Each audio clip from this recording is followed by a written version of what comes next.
amigos e irmãos, continuamos a refletir sobre o tema da campanha da fraternidade, Ecologia Integral. Há tempos testemunhamos a morte de muitas lideranças que defenderam as florestas e as populações que nelas habitam. Em muitos territórios acontecem conflitos de forma violenta e amedrontadora. Perante um cenário de ameaças, crimes e impunidade, fazemos memória de tantas vidas que tombaram em defesa da casa comum. Que o sangue derramado não seja em vão e que, a exemplo desses nossos irmãos e irmãs, nos empenhemos em favor da preservação e da vivência integrada entre os povos e o ambiente. O índice mais profundo e mais grave das implicações morais situadas na problemática ecológica é constituído pela falta de respeito pela vida, como se pode verificar em muitos comportamentos inquinantes. Muitas vezes as razões da produção prevalecem sobre a dignidade do trabalhador e os interesses econômicos são postos acima do bem de cada pessoa, senão mesmo acima do bem de populações inteiras. Nestes casos, o inquinamento e a destruição do ambiente são frutos de uma visão redutiva e artificial, que algumas vezes denota um verdadeiro desprezo do homem. É evidente que está em jogo não só uma ecologia preocupada com tutelar o habitat dos vários seres vivos, mas também uma ecologia humana, que proteja o bem radical da vida em todas as suas manifestações e prepare para as futuras gerações um ambiente o mais próximo possível do projeto do Criador. Há necessidade, pois, de uma conversão ecológica, para a qual os bispos hão de dar a sua contribuição, ensinando a correta relação do homem com a natureza. Uma conversão ecológica supõe uma mudança do nosso modo de ser, pensar e agir como pessoas e comunidade. Buscamos um modo de viver mais integrativo entre Deus, os seres humanos e toda a criação, no qual a cultura do amor e da paz tenha a primazia. Os apelos para uma conversão ecológica propostos pelo Papa Francisco na Laudato Si permitem resgatar uma ecologia integral, unindo fiéis e não fiéis na missão da casa comum, construindo grandes e pequenas alianças, reforçando os laços da amizade social.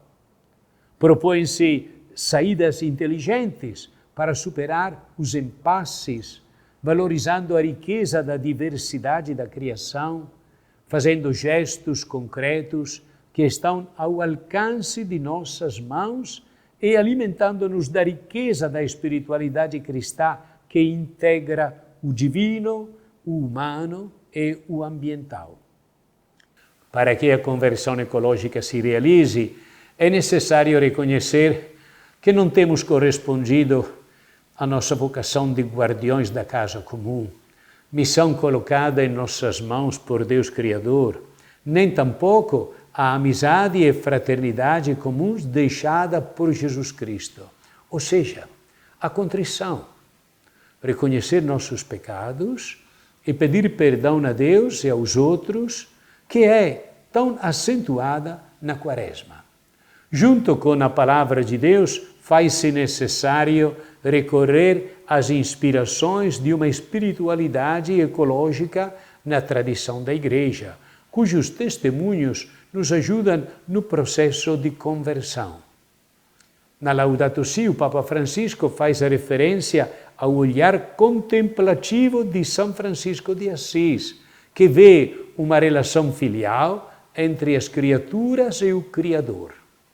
A São Boaventura, que percebe os efeitos da graça divina no reconhecimento de Deus nas outras criaturas.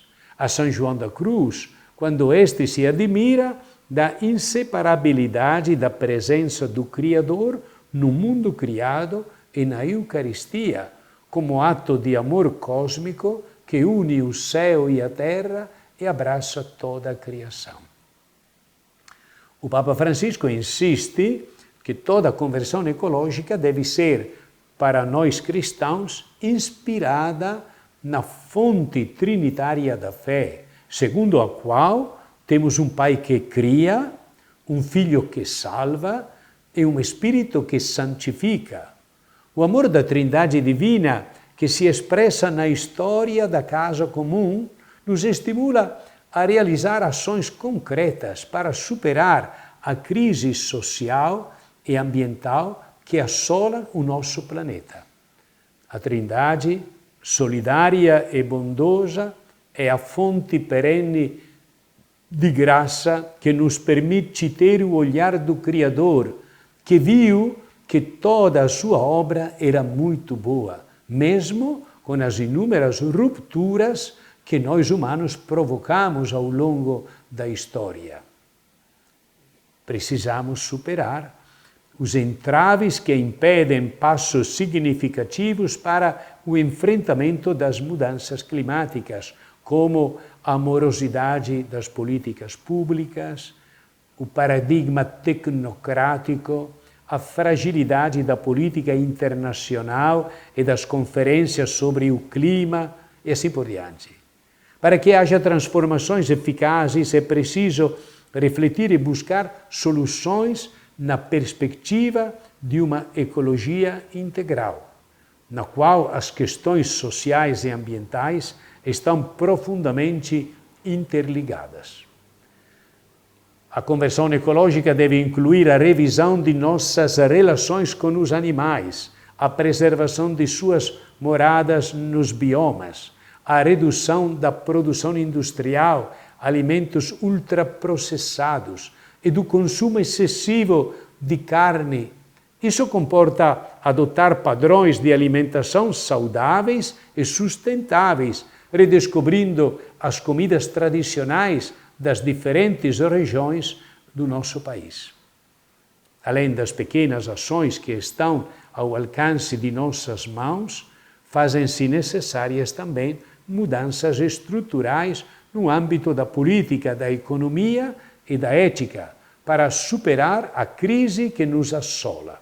Para tanto, alternativas como a economia de Francisco é Clara e o Pacto Educativo Global, proposto pelo Papa Francisco, estimulam iniciativas criativas. Soma-se a isso nosso reconhecimento da importância da atuação dos corpos intermédios da sociedade civil organizada e o entendimento de que, em escala mundial, muitos grupos e organizações da sociedade civil ajudam a compensar as debilidades da comunidade internacional, a sua falta de coordenação em situações complexas, a sua carência de atenção relativamente a direitos humanos fundamentais. Junto à campanha da fraternidade deste ano, a Igreja Católica celebra nesse ano o jubileu dos 2025 anos da encarnação do Verbo, com o tema Peregrinos da Esperança. Peregrinando com o Senhor Jesus, que assumiu a nossa carne e a nossa história para peregrinar conosco, mantenhamos acesa a chama da esperança em uma ecologia integral, capaz de enfrentar a crise ambiental, converter mentes e corações, transformar a realidade e reproduzir gestos fraternos e solidários em defesa da casa comum. Deus abençoe a todos, em nome do Pai, e do Filho, e do Espírito Santo. Amém.